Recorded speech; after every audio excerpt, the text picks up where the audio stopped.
दो स्टेप आते हैं, दो फेज आते हैं। एक हमारे पास आते हैं लाइट फेज आते हैं या लाइट रिएक्शन आते हैं, और एक हमारे पास आते हैं डार्क रिएक्शन। लाइट रिएक्शन की अगर हम लोग बात करते हैं तो लाइट रिएक्शन बेसिकली हमारे पास हैलोजॉइड्स के अंदर होती है, और जो डार्क रिएक्शन होती है वो कहां पर होती है, हमारी स्ट्रोमा के अंदर होती है। ठीक, हम लोगों ने बताया था कि आप लोगों को कि हमारे पास जो स्ट्रोमा होता है, स्ट्रोमा के अंदर क्या पाया जाता है, एक एंजाइम पाया जाता है जिसको हम लोग क्या कहते हैं, रूबिस्को कहते हैं, और वही रूबिस्को एंजाइम क्या करता है, डार्क रिएक्शन चलाने के लिए जाता है, रिस्पांसिबल होता है। ठीक, दूसरी चीज अगर हम लोग सिंपलेस्ट फॉर्म देखते हैं रिप्रेजेंटेशन ऑफ फोटोसिंथेसिस की, तो CO2 H2O के साथ कंबाइन करता है, और बेसिकली हमारे पास वाटर का फोटोलिसिस होता है और H2O ऑक्सीजन के अंदर ब्रेक हो जाता है।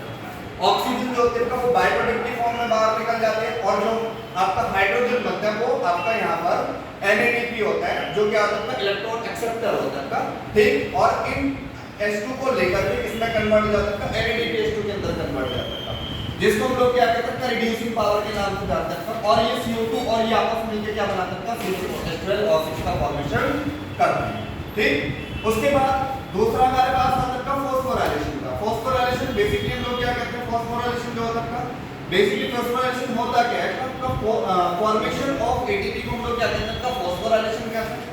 लेकिन अगर हम लोग फोटोसिंथेसिस पढ़ रहे हैं तो फॉस्फोराइलेशन जो यहाँ पर होता है वो होता है फोटोफॉस्फोराइलेशन।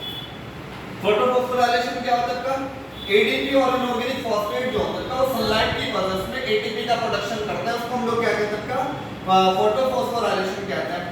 ठीक है, उसके बाद हमारे पास क्या होता है, side of step of photosynthesis की बात करते हैं। पहला हमारे पास स्टेप आता है एब्जॉर्प्शन ऑफ लाइट, दूसरा हमारे पास एक्साइटमेंट ऑफ इलेक्ट्रॉन, तीसरा आपका फोटोलिसिस ऑफ वाटर, चौथा production of ATP and NADPH2।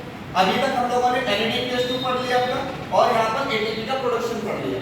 ठीक, तो यहाँ तक जो हमारे पास है ये स्टेप जो होता है फोर्थ तक के, वो हमारे पास किसके अंदर आता है, लाइट रिएक्शन के अंदर आता है। किसके अंदर आता है, लाइट रिएक्शन के अंदर आता है। ठीक है, अब दूसरी चीज, एक चीज हम लोगों ने पढ़ ली है क्या, red drop and immersion effect. सबसे पहले हम लोग इसके अंदर पढ़ते हैं क्वांटम। क्वांटम क्या कहता है, अमाउंट ऑफ ऑक्सीजन रिलीज पर क्वांटम एब्जॉर्ब, कि हमारा जो आपका ऑक्सीजन रिलीज हो रही है वो कितना क्वांटम एब्जॉर्ब करने के बाद रिलीज हो रहा है, या जितनी अमाउंट ऑफ ऑक्सीजन पर क्वांटम एब्जॉर्ब करने के बाद रिलीज हो रही है, उस चीज को हम लोग क्या कहते हैं, क्वांटम फील्ड कहते हैं।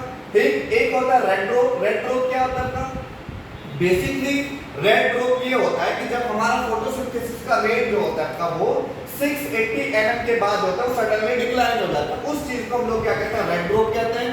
और ये डिक्लाइन जो होता है वो कहां पर होता है, रेड रीजन के अंदर होता है, इसलिए हम लोग इसको क्या कहते हैं, रेड ड्रॉप कहते हैं। उसके बाद हमारे पास आता है इमर्शन इफेक्ट। इमर्शन इफेक्ट में क्या होता है, जब पहली बार में क्या किया गया था, क्लोरोप्लास्ट को इल्यूमिनेटेड किया गया था 700 nm की, यानी कि लॉन्गर वेवलेंथ दी गई, तो क्वांटम नहीं लगा हो गया, मतलब 10 मिला, कम मिला।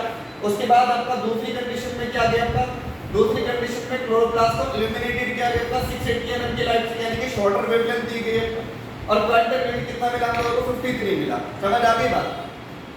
फिर इमर्शन ने क्या किया कि जो हमारे पास लॉन्गर वेवलेंथ और शॉर्टर वेवलेंथ दोनों को एक साथ करके साइमल्टेनियसली दिया, और उसने देखा रेट ऑफ फोटोसिंथेसिस को बहुत ज्यादा हाई मिला।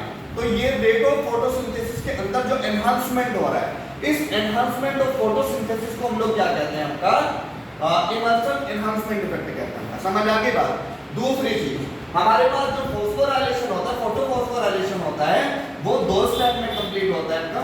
एक हमारे पास साइक्लिक फोटोफॉस्फोराइलेशन, और एक हमारे पास होता है नॉन साइक्लिक फोटोफॉस्फोराइलेशन।